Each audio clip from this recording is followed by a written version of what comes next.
They smile at you. They compliment you. They act completely normal. And yet, something feels off. You can't explain it. You just know. Here's the scary part. You don't always need a long conversation to notice toxic behavior. Sometimes 10 seconds is enough to spot the first warning sign. Not because you can read minds, because people reveal themselves in tiny moments. How they react when they're ignored. How they treat someone who can't help them. How they behave when they don't get what they want. Today, I'm going to show you 4 hidden patterns to watch for. And the 4th one is the one most people completely miss. Number 1, they don't seem to feel bad. Let's start with something subtle. You hurt someone. Most people feel something. Maybe guilt. Maybe embarrassment. Maybe they try to fix it. But some people don't. They hurt you, you tell them, and somehow you're the problem. No, you're too sensitive. I was joking. You misunderstood me. Notice what happened. You came to them with pain. They turned it into your fault. That's the pattern.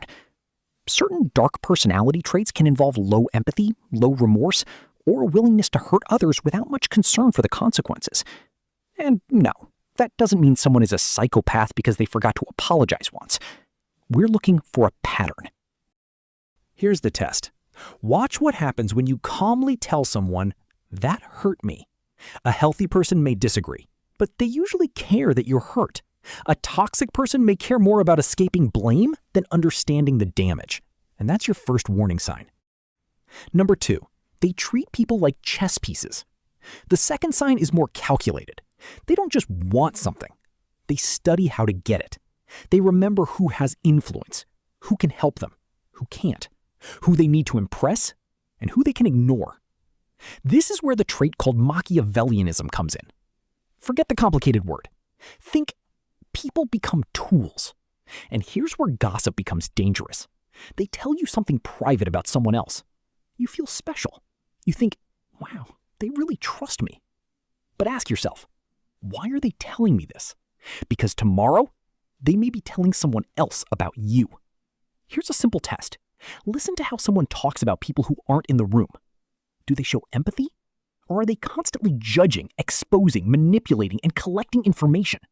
Because if everyone around them is either an ally, an enemy, or a useful connection, you may not be dealing with a friend. You may be dealing with someone who sees relationships as strategy. Number 3, they need to feel special. Now we get to the one everyone thinks they understand. Narcissism. Most people imagine the loud person, the person who dominates every conversation, brags constantly, needs attention. But narcissism isn't always loud. Sometimes it's quiet.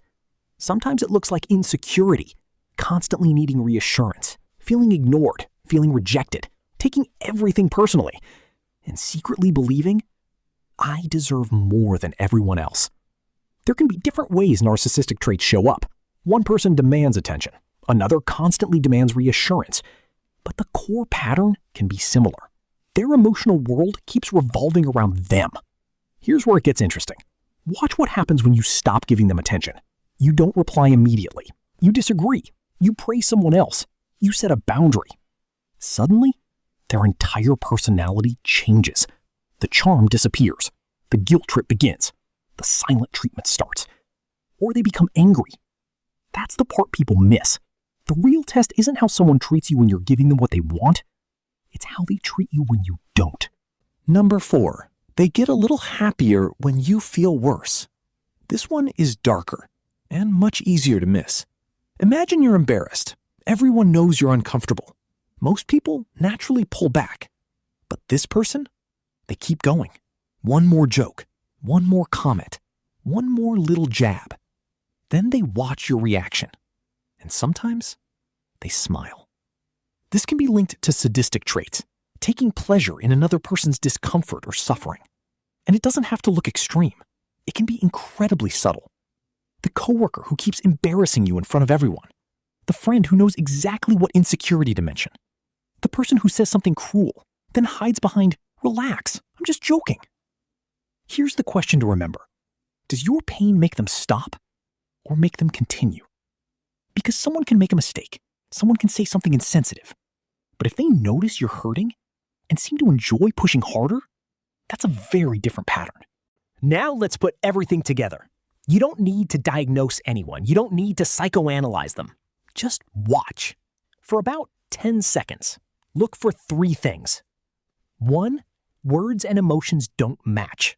They're saying, "I'm so sorry," but they're smiling.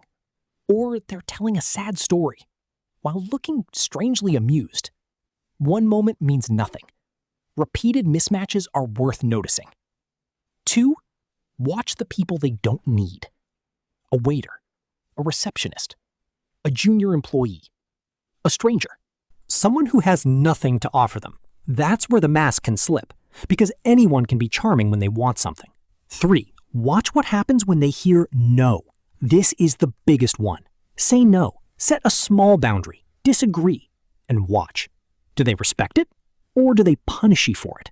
Guilt, anger, pressure, mocking, silent treatment. Suddenly, you're selfish. That's information. Remember the waiter from the beginning? Here's why that example matters. Imagine someone is incredibly charming with you. Funny, polite, perfect manners. Then the waiter makes a small mistake. Suddenly, they're cruel. They insult them. They snap. They demand special treatment. They act like the other person is beneath them. And then, 5 minutes later, they turn the charm back on for you. That's the part to watch. Not the charm.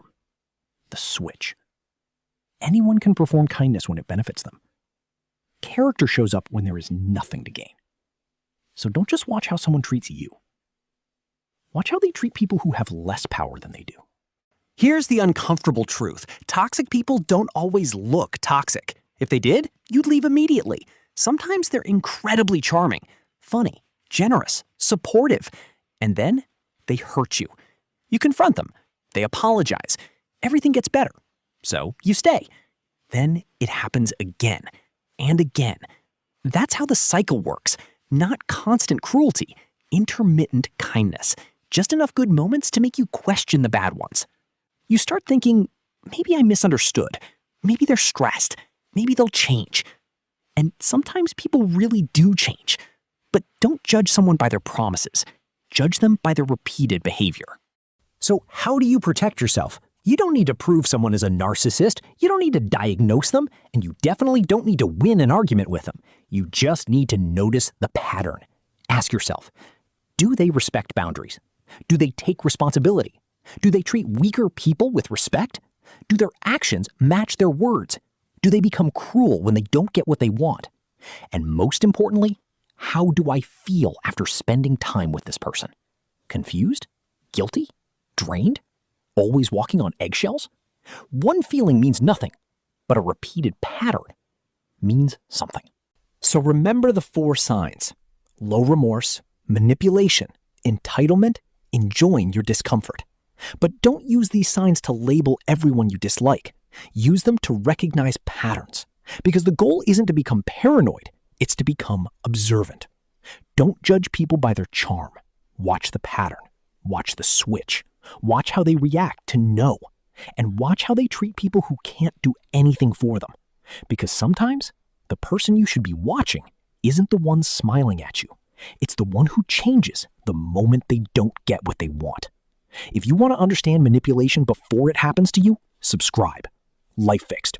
Real problems, simple fixes, no fluff.